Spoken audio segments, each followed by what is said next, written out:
far so good, guys. Are good. Enjoy the meeting. Yeah, awesome. Charles, any questions? No? You guys are ready for my good friend Lynn. I've known her for, I don't know, a long time. How many years? Long time, yeah. Let's call it 20. 20, yeah, from the beginning, pretty much. In South Florida, the real estate investing communities, they're small. And they're good people that show up to meetings. They're not hiding from the code enforcement.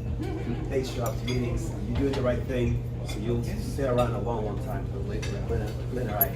So, one of the things you need other than deals is what? You need deals, and then what else you need? Money. So where's the money? Show me the money. So for that 10 minutes, before we're done, 15 minutes, thank you. You're the code enforcement. Yeah, if I get a house in Deerfield, I'm going to call you. let's give Lynn a round of applause. Share some. Does everybody have a package? I don't think you have one. Does anybody else need one? 10 minutes, Lynn. Okay. 15. Okay. Well, thank you, Edison and Dave. These are two longtime friends, business associates. My name is Lynn Ottimer, and what I do is I help people build wealth with real estate. That's the vision of my business. And how do I do that? I help them do it with financing, with mortgages. Now, some of you, there's very seasoned people here, there's people that are coming here to learn, and so there's a lot of ways that real estate investors get money. You could have your own money, that's a way, but most of us don't really start that way, and maybe after many years, we are in a position where we can use our own money. But there's other ways that you can do real estate using other people's money, and there's a lot of ways to do that. So I just want to really quickly explain, if you will bear with me for the people that are the newer people, the levels on which money is available. So the biggest part of my business is that I do residential lending, and the way I do that lending is through very traditional means, which means conventional financing, FHA financing, VA financing through the government. There's some programs available that are also through the government, through the United States Department of Agriculture. These are very prescribed programs.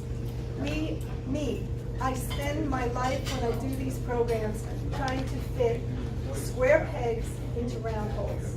The guidelines of these programs are uniform throughout the country. Every lender who offers them, it's going to be the same no matter where you go.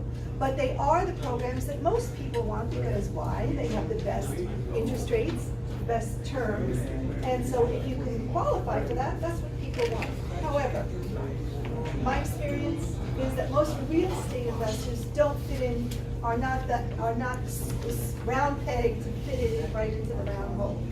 And there's a lot of reasons for that. Why? Because you're entrepreneurs. Entrepreneurs are not the people that are necessarily working 9 to 5 at a job where you get a W-2 and a paycheck every week.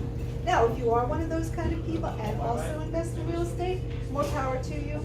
You probably could have a conventional loan, but most people are not like that.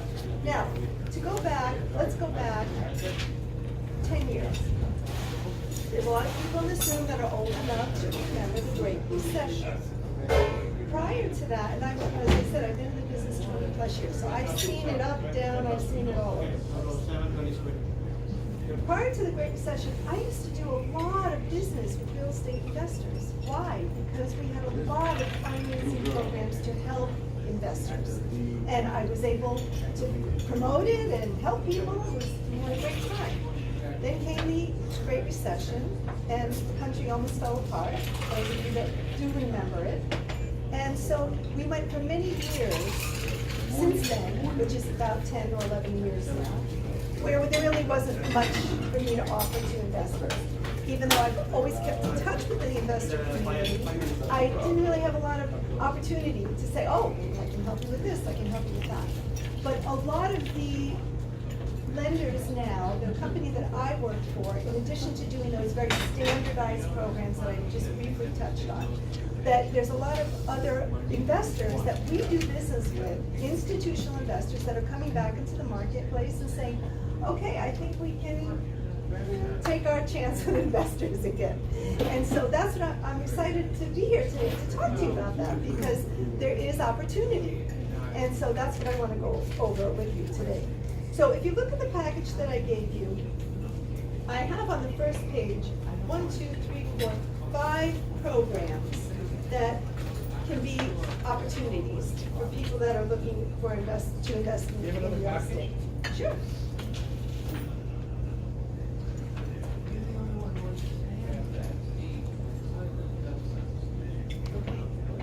So one thing that a lot of people are still recovering from is short sales, foreclosures, bankruptcies. A lot of people that were in real estate had those events.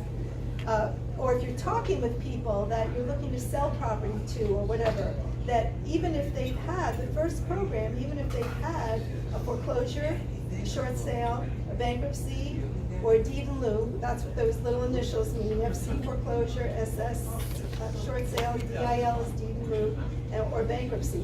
There's no seasoning. So that means that if they're one day out of those programs, could possibly help you.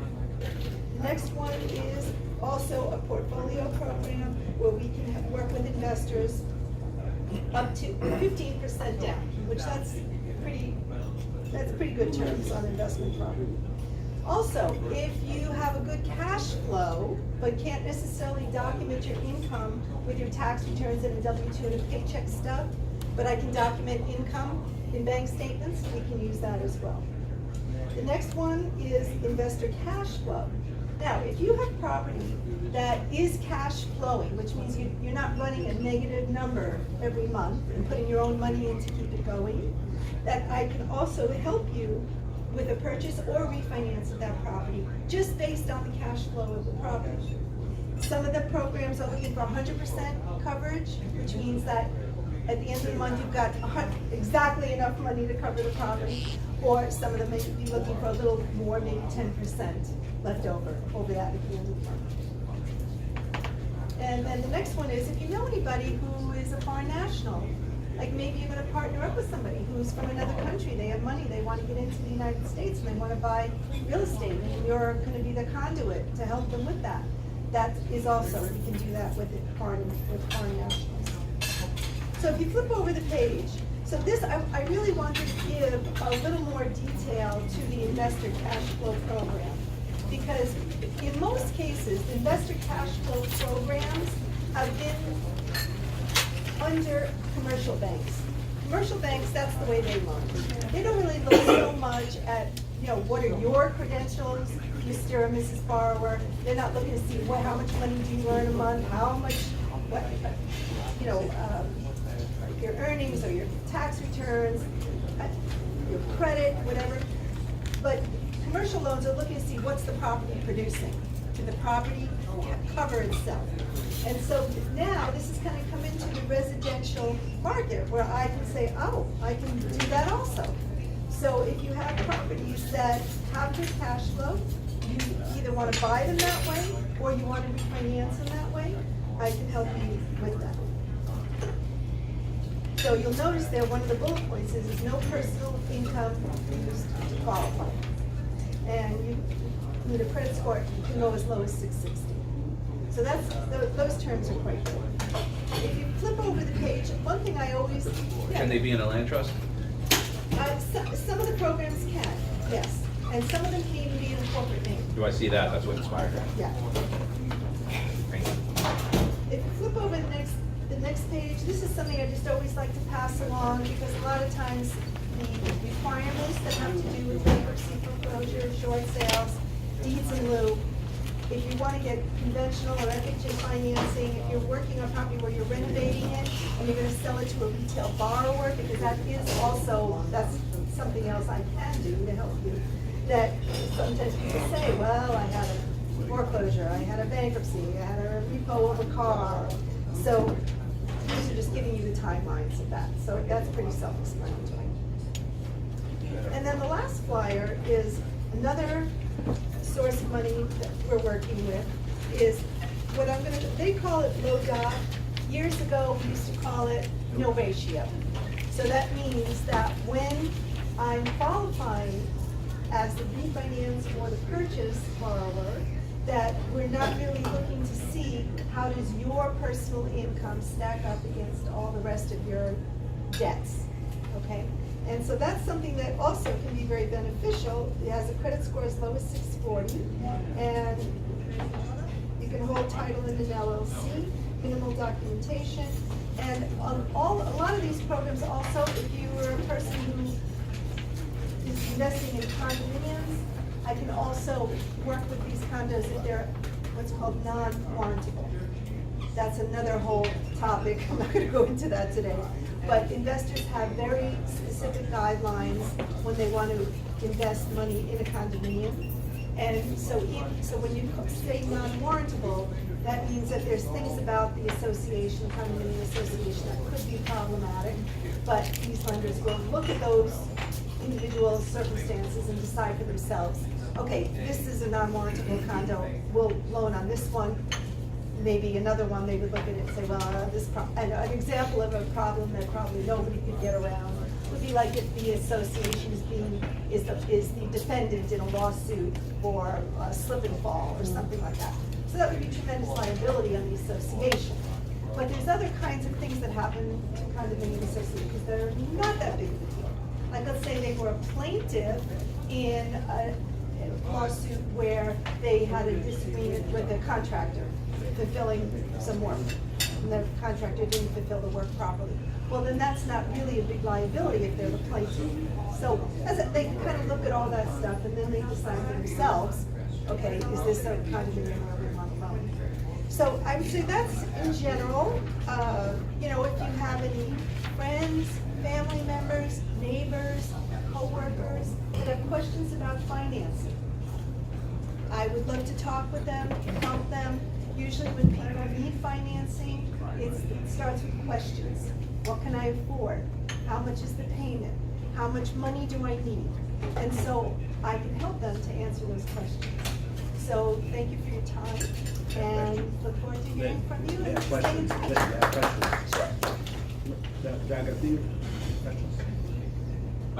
Well, yeah, the land trust was one. How long does it need to season? If so, could it switch right over? What is season? Or like if it needs to season, can I switch it? Could time be served in the trust and then switch over to do a quick claim back, because I'm dealing with this right now, back to myself? Do I have to wait 6 months? Or if you guys aren't doing a land trust and it has to be in my name, would that be sufficient? Okay, Time so served? before I answer that, let's just quickly, seasoning, what does that mean? Okay, because I'm sure a lot of people don't know what that means. Good. So seasoning in lending terms always means the amount of time they want an event to pass. And it has to do with a lot of different topics, but it always has to do with time. Seasoning means time. Okay, so now the question is, more specifically. Do you guys need it seasoned in the person's name out of the trust? Because I've had the trust for over a year.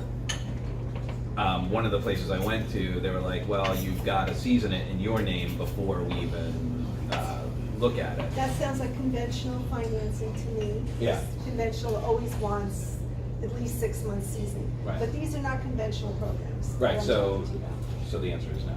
So I would say, I mean, if you have a specific circumstance, then let's talk Yeah, about I'm it, gonna- call me, yeah. and then I can research it for you. Yeah? Nationwide, do you loan out of state? Yes, we load in 48 states. So do you do the loan if it's in another state, or do you refer to somebody in that state? Well, that's a great question. So the way that our company has set it up, which is Paramount Residential Mortgage Group, the way our company has set it up is that the company has the licensure in all the other states, okay?